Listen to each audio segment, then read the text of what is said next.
Bom dia, boa tarde ou boa noite para você que está me vendo. Eu sou o professor Hudson Monteiro de Biologia e seja bem-vindo a mais uma aula deste canal.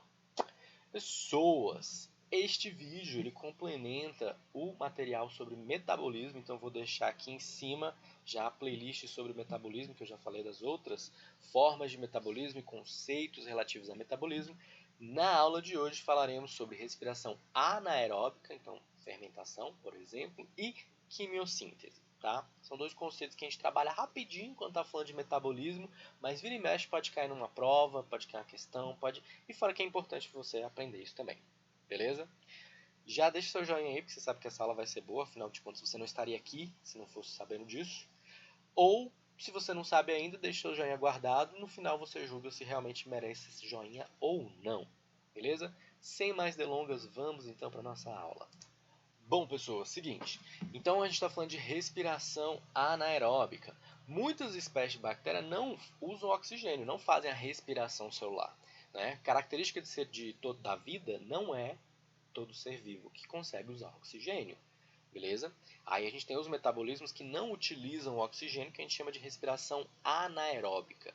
Isso pode acontecer de dois jeitos. Pode acontecer de uma forma facultativa, ou seja, opcional.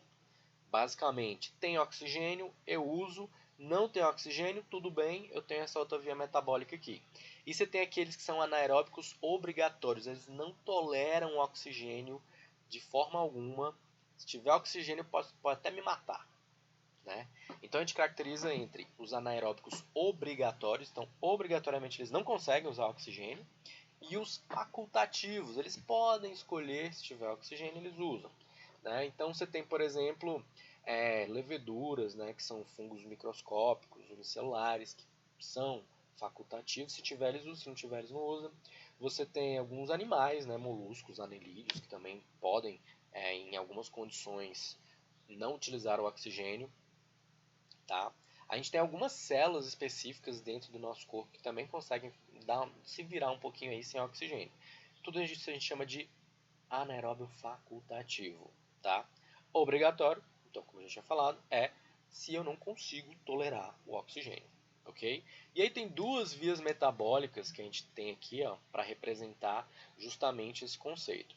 Você tem aqui uma bactéria do ácido lático que está fazendo uma fermentação lática. E aqui você tem uma levedura que está fazendo uma fermentação alcoólica. De modo geral, vai ser um processo que vai envolver a quebra de carboidrato, mas sem usar oxigênio. Então, por exemplo, aqui, você tem uma glicose, igual lá na respiração celular, você tem a glicose. Só que ela é quebrada em duas moléculas, o ácido pirúvico, parecido com o que acontece ali na sua glicólise, também, lá na respiração celular. Então, se você não sabe o que eu estou falando, tem vídeo aqui no canal, vai lá ver. Só que, em vez de seguir para a mitocôndria, seguir para a respiração celular, não, ficou por ali. Aí vai acontecer esse processo, que pode ser uma fermentação alcoólica, pode ser uma fermentação lática, beleza? Isso é o que é uma respiração anaeróbica, beleza? Então você tem, a partir de uma glicose, eu tenho esse piruvato que ele pode ter três caminhos aí então. Pode ter ido para o caminho de formação alcoólica, né, a fermentação alcoólica, pode ir para o caminho de fermentação em lactato, né, a fermentação láctica, ou se tiver oxigênio, aí eu vou lá para o caminho do ácido nítrico para formar, né, fazer a respiração celular. Isso aqui já é na mitocôndria, beleza? Então são os três caminhos possíveis. Na aula de hoje estamos falando desses dois aqui. Ok? Então veja só, em condições, né, anaeróbicas, determinados organismos, tipo essa levedura aqui, vão pegar esse ácido pirúvico e vão degradar ele, né, arrancando ali, liberando gás carbônico e produzindo o etanol. MET. Né? Então, metanol tem 2 carbonos na composição. Para onde foi aquele terceiro carbono? Foi perdido aqui na forma de gás carbônico, olha só. Por isso que nos processos de fermentação alcoólica, eu tenho como resultado produção de álcool a partir de carboidrato, né, que foi a glicose que começou isso, e no final eu tive a produção de álcool e produção de gás carbônico, Muitas receitas que usam fermentos biológicos, elas têm um teor de álcool levezinho, porque ele é feito, mas como está no forno, né, o álcool evapora, sobra só traços dele, e ela é usada normalmente para fazer aquele crescimento. Sabe fermento biológico? Que usa para fazer pão? Pois é, ele faz uma via parecida com essa. Então ele tem a produção de gás, e o gás faz ele aumentar de tamanho, por isso que a massa cresce e aumenta de tamanho. E tem um pouquinho de álcool ali, mas como está no forno, esse álcool acaba evaporando, sobra só pequenos traços dele. Pegaram a ideia? Então isso é usado na indústria para fazer vários tipos de alimento e bebidas que a gente consome. Já essa outra fermentação, que é a fermentação do ácido lático, né, que algumas bactérias fazem, ela vai pegar e fazer o seguinte, também começa parecido, né, quebra ali no ácido pirúvico, e aí eu vou ter uma mudança, uma transformação, uma adição de hidrogênios na verdade, ó, tá vendo que tá vindo NADH e ele sai NAD? Então ele deixou esse hidrogênio aqui, ó. E aí vai transformar essa molécula agora num ácido lático. Isso acontece, por exemplo, nas suas fibras musculares, quando você está lá fazendo exercício intenso, aí você está lá já na falha, travou aqui. Quando sua fibra muscular está muito contraída, fica difícil passar oxigênio ali para dentro, por exemplo, e então ela fica num ambiente agora com pouco oxigênio. Quando tem pouco oxigênio, a glicose que estaria sendo quebrada ali vai por esse caminho de fermentação lática. Por isso que depois você sente aquele como se tivesse um ácido. É porque tem mesmo. É o famoso ácido lático, pessoas. E é uma via metabólica que acontece de forma anaeróbica, na ausência de oxigênio. Beleza? Por isso que exercício físico você tem que ir até um limite. Se você estiver, inclusive, fazendo ali o supino, sei lá, não sou de academia. Vou fazer exercício aqui, acho que é supino, né? É bom que você tenha uma pessoa para te apoiar, porque se você acabar aqui, pá, essa via é muito pouco energética, você não tem energia suficiente para levantar quando você trava aqui. Se você estiver carregando um peso muito grande, inclusive você pode ficar preso aqui com um peso aqui em cima de tu. Então é importante uma pessoa que esteja ali para te ajudar, porque você já não tem mais força. Você pode estar respirando, mas sua fibra está contraída. Não está entrando oxigênio ali no teu músculo, ele já gastou todo o ATP que ele tinha, já está ali sofrendo, quebrando ali, fazendo essa fermentação aí, que não é muito energética, né? Pouquíssimo energético, quando comparado com a respiração celular, mas é o que tem, porque tem pouco oxigênio, não tem muito o que fazer, beleza? Então é isso que está acontecendo aí. Agora você já sabe o que está acontecendo. E se tiver oxigênio, aí vai seguir o caminho normal, né? Em quem tem mitocôndria, vai seguir esse caminho aqui, tá? Então a gente tem esses dois tipos de fermentação aí, ok? Então são respirações anaeróbicas na ausência de oxigênio. Bom, tem um outro processo, que é um processo chamado de quimiossíntese. Diferente da fotossíntese, né? A quimiossíntese também é um processo de síntese, de produção. De produção de quê? De matéria orgânica, carboidrato, de modo geral. Só que enquanto a fotossíntese ela utiliza luz do sol como fonte de energia, a quimiossíntese vai usar a oxidação de outros elementos inorgânicos como forma inicial de conseguir a energia que ela precisa para fixar o carbono e produzir carboidrato. Então vamos aqui para a imagenzinha do lado que ela retrata exatamente esse processo. Então olha só, a partir de uma molécula, né, inorgânica ali, por exemplo, um H2S, um CO2, isso aqui é amônia, ácido sulfídrico, gás carbônico, eu vou ter a oxidação, então vai ter reações de oxidação que basicamente vão me gerar ATP, energia, e vão me arrancar elétrons e hidrogênios. Esses elétrons, esses hidrogênios, mais esse ATP vai ser usado lá num ciclo do carbono, né, um processo ali de fixação de carbono, usando gás carbônico, que vai ser fixado e transformado em carboidrato. Então são duas fases. A primeira fase é a fase da oxidação. Então vou pegar, oxidar essa substância para gerar ATP e arrancar hidrogênios e elétrons. Esse ATP e esses hidrogênios e elétrons vão ser usados agora na próxima fase, que é a fase de produção de carbono. Na fotossíntese é parecido, só que na fotossíntese isso aqui é usando a luz. Aqui eu não preciso de luz. Essa segunda fase aqui já é bem parecida com o ciclo de Calvin, que a gente fala lá na fotossíntese. Tem playlist já disso aqui, né? Vou deixar aqui de novo. Então, de fixação de carbono. Então, são processos que têm similaridades, mas também têm diferenças. É importante você saber isso. Então, aqui eu botei uma tabelinha para resumir isso para vocês.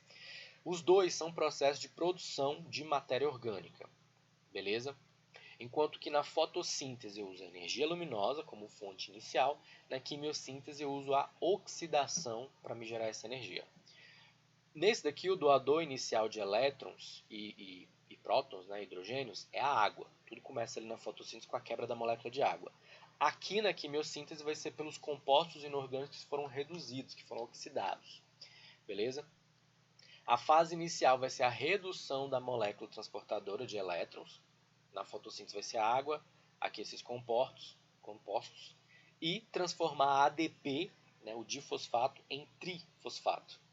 Isso são similaridades que acontecem nos dois, só que esse daqui é usando a água e esse daqui usando compostos inorgânicos. E a fase final vai ter um ciclo de redução do carbono, que vai pegar o gás carbônico e vai incorporar ali, fazer processos para transformar isso em carboidrato e formar matéria orgânica. Então você percebe que tem similaridades. O principal diferencial é no começo. A fotossíntese vai usar água e luz, enquanto que a quimiossíntese vai usar outros compostos químicos que vão ser oxidados, reduzidos. Beleza? Ok? Deu para diferenciar um do outro. Tamo junto? Fechou? Suave, sereno? Da paz? Lembrando, tem outros vídeos já que eu falo sobre todos esses outros processos. Então eu falo sobre fermentação. Aliás, fermentação foi nessa aula, né?